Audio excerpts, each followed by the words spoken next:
அதனால அடுத்து வந்து பாத்தீங்க அப்படின்னா நம்ம நிறுவனத்துல கோல்டு மேனேஜர் அப்படிங்கிற அந்த போஸ்டிங் அச்சீவ்மெண்ட் பண்ணி இருக்காங்க. கோல்டு மேனேஜர் அப்படின்னா எவ்வளவு வருமானம் தெரியுங்களா? கோல்டு மேனேஜர் யாரு வந்தாலும் 5 நிமிஷம் தான் பேசுறதுக்கு டைம். நீங்க என்ன வேணாலும் பேசிக்கோ, வணக்கம் சொல்லுங்க, நன்றி வணக்கம் சொல்லிக்கோ, யாரா இருந்தாலும் சரி 5 நிமிஷம்.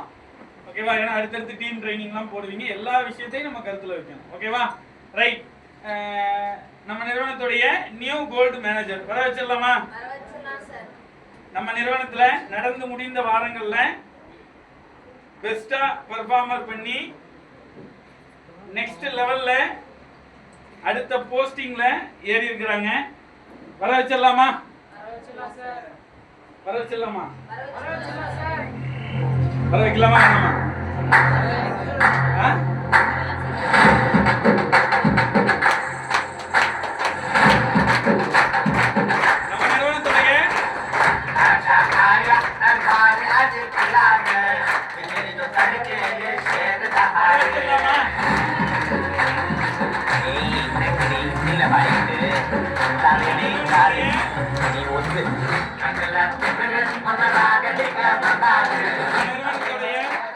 நியூ கோல்டு மேனேஜர் ஏ ஆரோக்கிய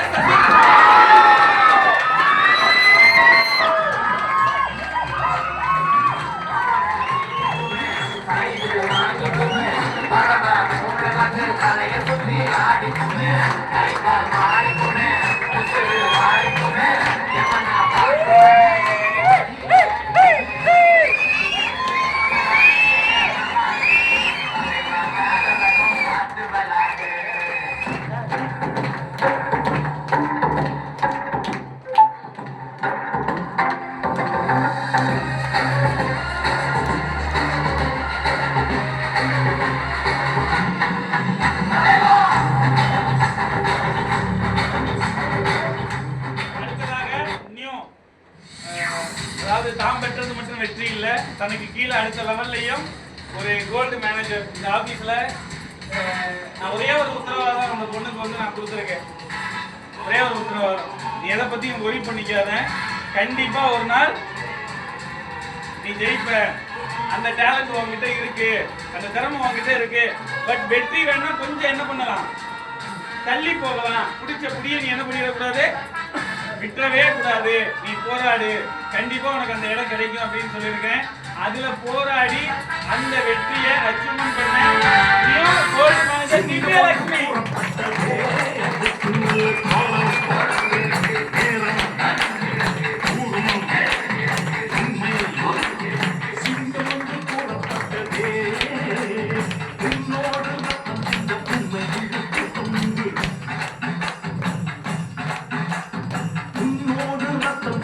போட்டுடலாமா?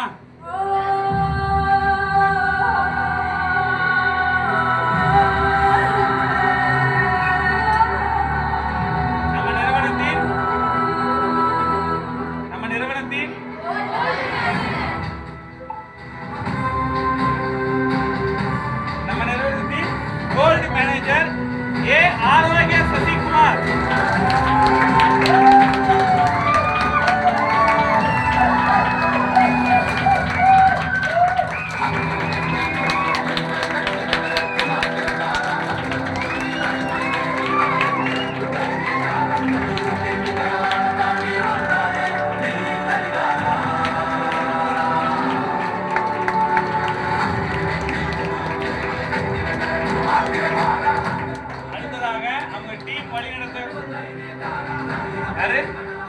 சரி, அவங்கள நான் பேர் படிச்சேன்னா டைம் ஆயிடும். வரிசையா வந்துடுறீங்களா? நல்ல நல்ல எனர்ஜெட்டிக்கான ஒரு கிளாப்போட லீடர்ஸ் கரெக்டா பாத்துக்கோ.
நம்மளுடைய தமிழ் சினிமால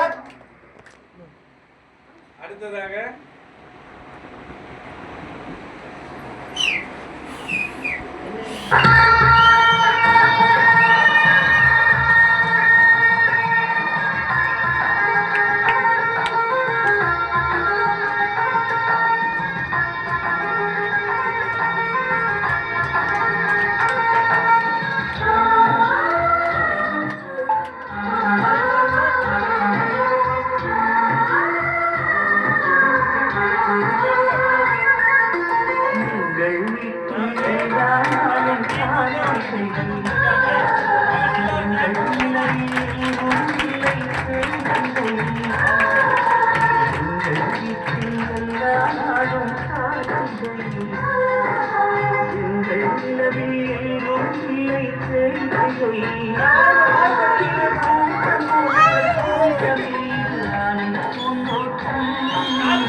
நல்ல ஒரு clap.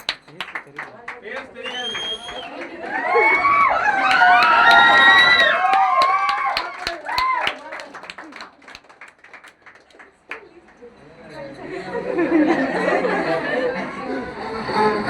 Look at bliss, quitting the goodness, saying the greatness.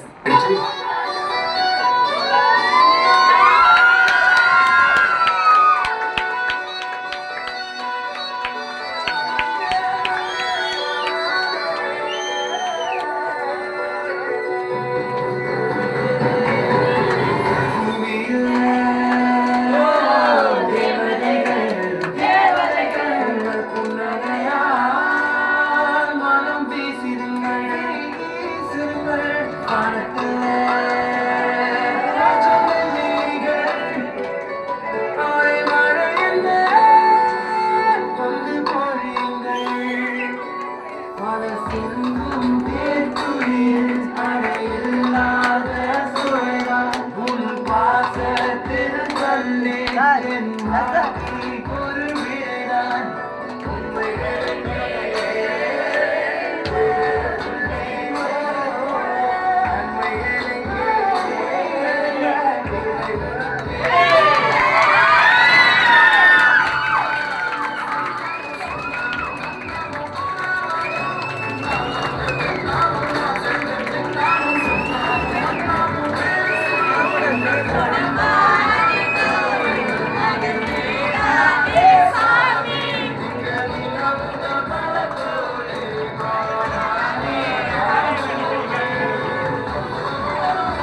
மோதிரம் கொடுத்து சாமியை ஆசீர்வாதம் பண்ணாரு.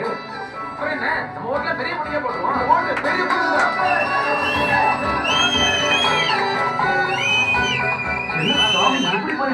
அந்த தம்பி போட சொல்லிச்சு, அதனால போட்டாரு.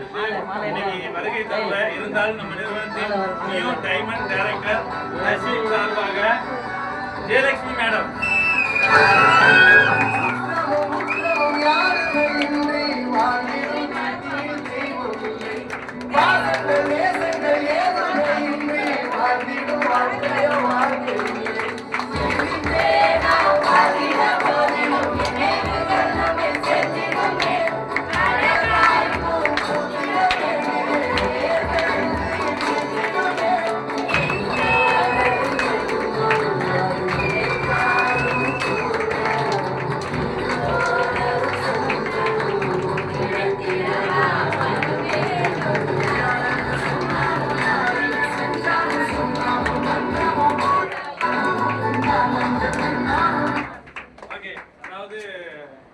இந்த தருணம் வந்து ஒரு ஸ்பெஷல்.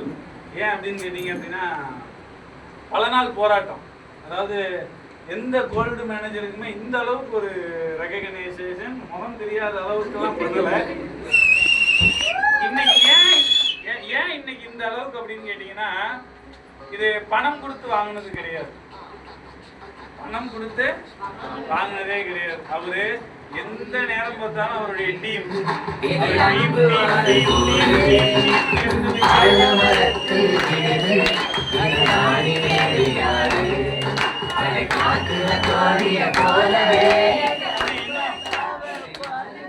இந்த இடத்துக்கு வந்ததுனால பெருமைக்கெல்லாம் சொல்லல, அனாவசியமா ஒரு நாள் கூட அவர் எனக்கு தெரிஞ்சு லீவ் போட்டதே கிடையாது.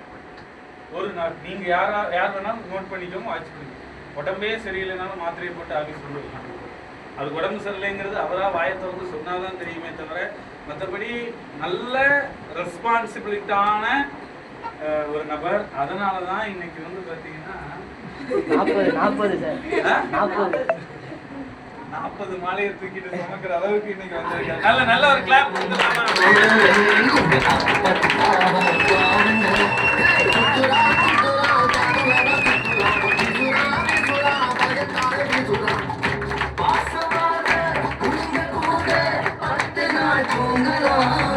ஓகே, ஃபர்ஸ்ட் திவ்யாவை பேச வச்சிரலாமா?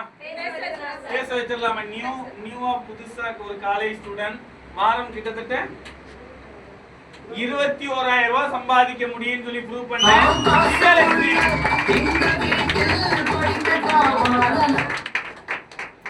எல்லாருக்கும் குட் ஈவினிங். என் பேர் திவ்யலட்சுமி. நான் கூடுவாஞ்சேரியிலேருந்து வரேன். பிசிஏ ஃபர்ஸ்ட் இயர் தாகூர் காலேஜில் படிக்கிறேன். எனக்கு வயசு பார்த்தீங்கன்னா 18 தான் ஆகுது.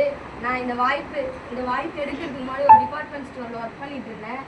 ஒரு 5,000 ரூபா சேலரிக்காக தான் ஒர்க் பண்ணிட்டு இருந்தேன். ஒரு 3 மணிக்கு போனேன்னா கிட்டத்தட்ட ஒரு 10 மணி வரைக்கும் வேலை பார்ப்பேன். நின்று பண்ணிட்டு இருக்கும்போது டைமிங் செட் ஆகலை. டைமிங் செட் ஆகாமல் தான் அங்கேருந்து எப்படி வரலாம் அப்படின்னு பார்க்கும்போது தான் செம்மு டைம் வந்துடுச்சு. அந்த செம்மு இருக்குது அப்படி சொல்லிட்டு வெளியே வந்துட்டேன். செம்மு எனக்கு ஃபஸ்ட்டு செம்மு போயிட்டு இருக்கும்போது தான் சின்ன ஒரு பிட் நோட்டீஸ் மூலிமா தான் வந்தேன். எல்லாருக்கும் ஃப்ரெண்ட்ஸ் மூலிமா வந்து 3,500 ரூபா எப்படி கட்டுறதுன்னு தெரியாமல் யோசிச்சுட்டு இருந்திருப்பீங்க. ஆனால் நான் சின்ன ஒரு நோட்டீஸ் மூலிமா தான் வந்தேன். எனக்கு எல்லாமே பிடிச்சிருந்தது. ஃபஸ்ட்டு மீட்டிங் சசி சார் தான் எடுத்தார். சசி சார் தான் எடுத்தார்.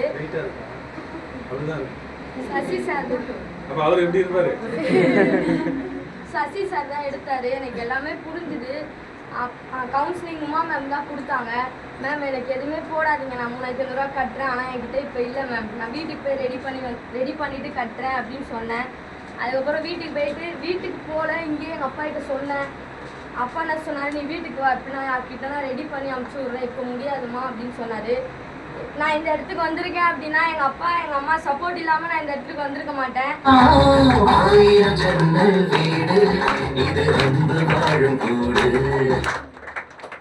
ரெண்டு பேருமே எனக்கு சப்போர்ட் தான். இன்ன வரைக்கும் எங்கள் அம்மாவுக்கு உடம்பு சரியில்லை. போன வாரம் புவனேஸ்வரி மேம் சொன்னாங்க, எங்கள் அம்மாவை நான் ஒரு பொண்ணாக நான் இருந்து பார்த்தேன் எங்கள் அம்மாவை அப்படின்னு சொன்னாங்க. இன்னைக்கு அவங்க அம்மா ஸ்டேஜ் ஏறும்போது நான் அழுதேன் எங்கள் அம்மாவை நினச்சி. நான் காஞ்சிபுரம் இங்கே ஏற்றலனால எங்கள் அம்மாவை நான் காஞ்சிபுரத்துல வர வச்சேன். ஆனா ஆலமரத்து விட்டது நாடி வேறு யாரு? அவங்க சொன்னாங்க ஒரு வார்த்தை, நான் ஒரு பொண்ணா இருந்து எங்க அம்மாவை பார்த்தேன் அப்படின்னாங்க. அதே தான் போன வாரம் ஒரு பொண்ணா நான் இருந்து எனக்கு எங்க அப்பா சப்போர்ட். எங்க அப்பா நைட் ஷிஃப்ட் வேலைக்கு போயிட்டாரு. எங்க அப்பா லீவ் தர மாட்டேன்னு சொல்லிட்டாங்க. நைட்டு ஃபுல்லா 11 மணிக்கு போனேன்னா வெடிங்க காலையில் 6 மணிக்கு தான் வீட்டுக்கு வருவேன். தூங்க 6 மணிக்கு தான் வீட்டுக்கு வருவேன். தூங்க மாட்டேன். 6 மணிக்கு வந்து ஃப்ரெஷ்ஷப் ஆகிட்டு இங்கே ஆஃபீஸ்க்கு வந்துடுவேன். அப்போ கூட எங்கள் அப்பா வந்து ஏம்மா நீ வேலைக்கு போகிற, தூங்கு, ரெஸ்ட் எடு அப்படின்னு ஒரு நாளும் சொல்லலை. சொன்னாலும் பரவாயில்லப்பா நான் போயிட்டு வந்துக்கிறேன் அப்படின்னு சொல்லிட்டு ஃபுல் டைமாக தான் ஒரு வாரமாக வந்தேன். அப்போ நினச்சேன் கண்டிப்பாக அடுத்த வாரம் ஸ்டேஜில் நம்ம எதனா வெற்றியாளராக நிற்கணும் அப்படின்னு நினச்சேன். ஒரு 18 வயசு பொண்ணா 21,000 என் அப்ளைனரை விட நான் சம்பாதிக்க முடியும்னு ப்ரூஃப்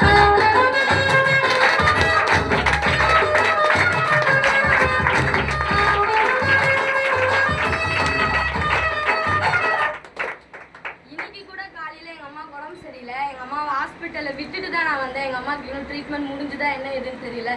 கால் பண்ணிட்டு இருக்காங்க, ஆனால் என்னால் எடுத்து பேச முடியல. ட்ரீட்மெண்ட் முடிஞ்சுதா என்ன எதுன்னு தெரியல. எங்கள் அம்மா சிங்கிளாக தான் எங்கள் அம்மா ஹாஸ்பிட்டலில் இருக்காங்க. விட்டுட்டு தான் நான் இந்த ஃபியூச்சர் இந்தியாவுக்கு வந்திருக்கேன்.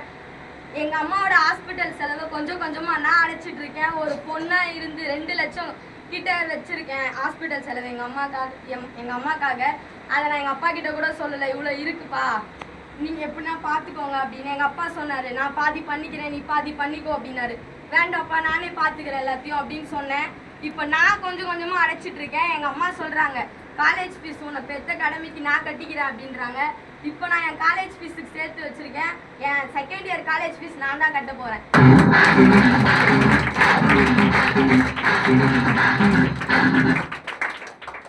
எங்கள் அம்மா இன்னமும் எங்கள் வீட்டில் வந்து நீ வேலைக்கு போனாதான் குடும்பம் ரன் ஆகும் அப்படின்லாம் இது வரைக்கும் எங்கள் வீட்டில் சொல்லலை. வேலைக்கு போகலையா வீட்டில் இரு பரவாயில்ல. எங்கள் சித்தி எங்கள் சித்தப்பா இன்ன வரைக்குமே 2 பேருமே என்னை டிமோட்டிவ் தான் பண்ணிட்டு இருக்காங்க. இன்னைக்கு கூட எக்ஸாம் தானே நடந்துட்டு இருக்கு, எதுக்கு நீ போற, பார்ட் டைமாக தானே போறேன்னு சொன்னேன், எதுக்கு ஃபுல் டைமாக போற அப்படின்னு இன்னைக்கு காலையில் கூட சொன்னாங்க. அம்மா இந்த மாதிரி இருக்காங்க, உனக்கு அம்மா விட அந்த கம்பெனி தான் முக்கியமா அப்படின்னாங்க. எனக்கு 2 உறவுமே வேணும் அப்படின்னு சொல்லிட்டு தான் நான் இந்த இடத்துக்கு வந்திருக்கேன்.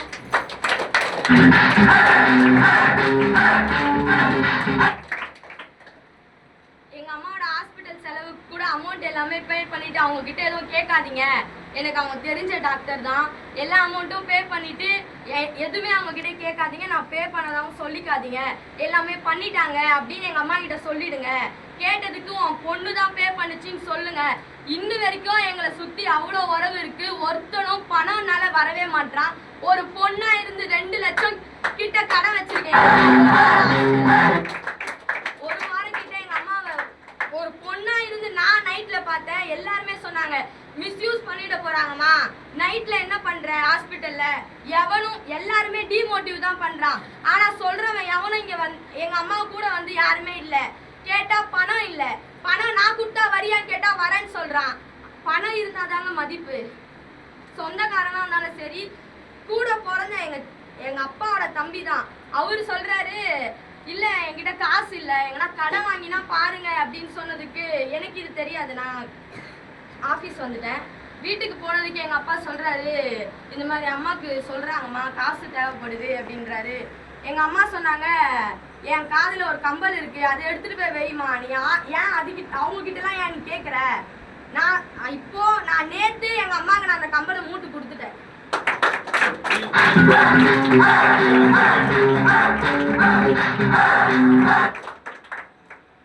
நேத்து நான் ஃபியூச்சர் இந்தியால சம்பாதிச்ச காசுல எங்க அம்மாக்குன்னு வச்ச நகைய நான் மூட்டு கொடுத்துட்டேன் எங்க அம்மாக்கு. யார் என்ன போ வேணான்னு சொன்னாங்களோ இன்னைக்கு அவங்க காலையில ஒரு 5000 ரூபாய் கடனா இருந்தா கூட நான் உனக்கு திருப்பி ஒரே வாரத்துல கொடுத்துடுறேன் அப்படின்னாங்க. நான் தர மாட்டேன்னு சொல்ல, தரேன், என்ன சம்பாதிக்க மாட்டேன்னு தானே சொன்னீங்க. 18 வயசு பொண்ணு உன்னை யார் அங்க மதிக்கிறா, உன்னை வேற யாரும் லீடர் எல்லாம் வேற சொல்றாங்களாம், யூடியூப்ல எல்லாம் வேற வந்திருக்க. இன்னைக்கு போய் சொல்லு லீடர் இல்ல கோல்டு மேனேஜர் அப்படின்னு சொல்லு. நான் என்னதான் சொன்னாலும் சொல்றவங்க சொல்லிட்டு தான் இருப்பாங்க. ரோட்ல போற நாய் கொலைச்சுனே தான் இருக்கும். அதை வாயை மூடுன்னு சொன்னா அது பின்னால நம்மளதான் வந்து கடிக்கும். அதே மாதிரி தாங்க, யார் என்ன சொன்னாலும் சொல்லிட்டு போட்டோம், நீங்க அதை பத்தி கண்டுக்காதீங்க. உங்களோட கான்சென்ட்ரேஷன் ஃபுல்லா என்ன ஒரு கோல் வச்சுட்டீங்கன்னா அதை முடிக்காம நான் இருக்கக்கூடாது. முடிக்கல அப்படின்னா நம்ம எதுக்கு நான் வாழறோம் அப்படின்னு நினைச்சு இருங்க. கண்டிப்பா சூப்பர்.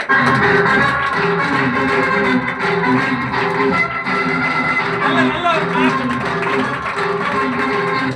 இன்னைக்கு இந்த ஒரு சின்ன வயசுல இன்னைக்கு பெற்றவங்களையும் பார்த்துக்கிட்டு ஃப்ரீ டைம்ல இன்னைக்கு பெரிய லெவல்ல சக்சஸ்ஃபுல்லா சம்பாதிக்க முடியும்னு சொல்லி ப்ரூவ் பண்ண நம்ம நியூ கோல்டு மேனேஜர் எவ்வளவு